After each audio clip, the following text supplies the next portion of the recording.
झाडाने किती फुले गमावली यावर झाड कधीच अस्वस्थ होत नाही। ते नेहमी नवीन फुले तयार करण्यात व्यस्त असते। तसंच आयुष्य काय गमावले हे दुःख विसरून नवीन काय मिळवू शकतो यातच जीवनाचा अर्थ असतो। न मागता वाट्याला आलेल्या चांगल्या माणसाचे महत्त्व त्यांनी पाठ फिरवल्याशिवाय कळत नाही। स्वतःच्या जवळ असलेल्या गोष्टीची कधीच घमंड करू नका, कारण दगड जेव्हा पाण्यात पडतो तेव्हा तो स्वतःच्याच वजनामुळे तडाला जातो। जे आपण दुसऱ्यांना देतो तेच आपल्याला परत मिळतं, मग ते आनंद, प्रेम असो किंवा दुःख।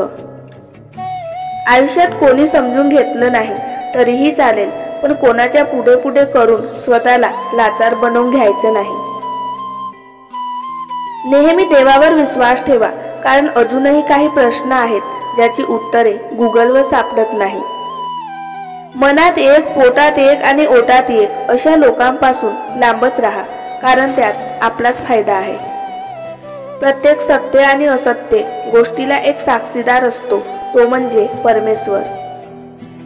जेव्हा एखाद्याच्या अनुपस्थितीमध्ये तू निंदा नलस्की करतोस तेव्हा तू त्याची शारीरिक व्याधी, त्याची कर्म तू स्वतःवर ओढवून घेतोस। एवढंच नाही तर तो मजा घेत ऐकत असतो, तो सुद्धा त्या कर्माचा भागीदार होतो।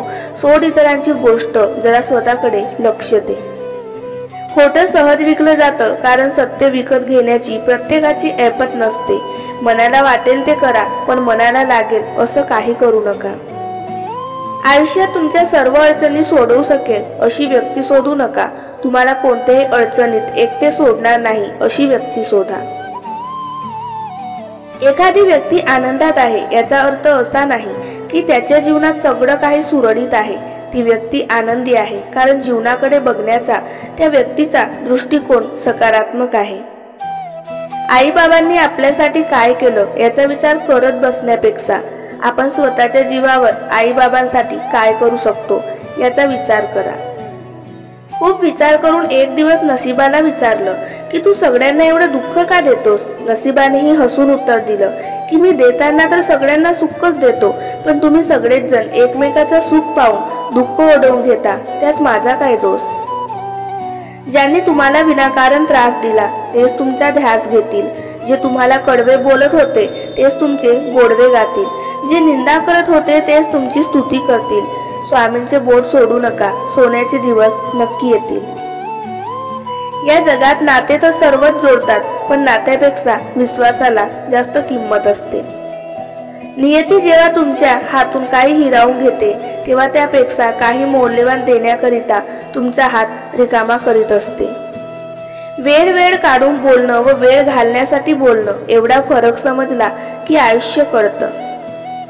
स्वामी म्हणतात, निंदा व टीका आयुष्यात वाट्याला आलीच पाहिजे। जर रोजच स्तुती झाली तर प्रगतीचा मार्ग बंद होऊन तो गर्विष्ठतेच्या दिशेला जातो। जगासमोर दाखवणं आणि मुळात चांगला असणं यात खूप मोठा तफावत आहे। खरी जवळची माणसं तीच जी केवळ तुमच्या आवाजावरून तुमचं सुख वा दुःख समजून घेतात। हे नेहमी लक्षात ठेवा, जे आपण दुसऱ्यांना देतो तेच आपल्याला परत मिळतं, मग ते आनंद, प्रेम असो किंवा दुःख। हक्क गाजवण्या अगोदर नात्याची कर्तव्य पार पाडायला शिकले पाहिजे, तेव्हा त्या हक्काला किंमत राहते। मृत्यू कधी कसा येईल हे कोणी सांगू शकत नाही, म्हणून जे मिळालंय आयुष्य ते भरपूर जगणं हेच खरं आयुष्य। माझं तुझं काही नाही हे धन आहे परक्याचं। प्रत्येक माणूस पुस्तकासारखा असतो, त्याला वाचला की समजतो। मुखपृष्ठ वेगळं आणि आतला मजकूर वेगळा, तसा दृष्टिकोन सुद्धा लागतो। ज्या स्त्रीला तिच्या नवऱ्याचा पाठिंबा असतो ना, ती कधीही वागले तरी, कितीही कोणीही नाव ठेवले तरी तिच्या वागण्या बोलण्यावर कोणीच बोट उचलत नाही। तिला सगळीकडे मान मिळतो, का तर तिचा आयुष्याचा जोडीदार खऱ्या अर्थाने तिच्या सोबत असतो। आयुष्यात काही गोष्टी अशा घडतात की आपली चूक नसतानाही आपण चुकीचे ठरवले जातो। ज्याला साथ द्यायची ना तो देतोच आणि ज्याला सोडायची तो सोडतोच। म्हणून जो तुमची किंमत करतो त्या नाला जपा, त्याच्या नजरेत तुमची किंमतच नाही अशा व्यक्तीला अजिबात महत्त्व देऊ नका।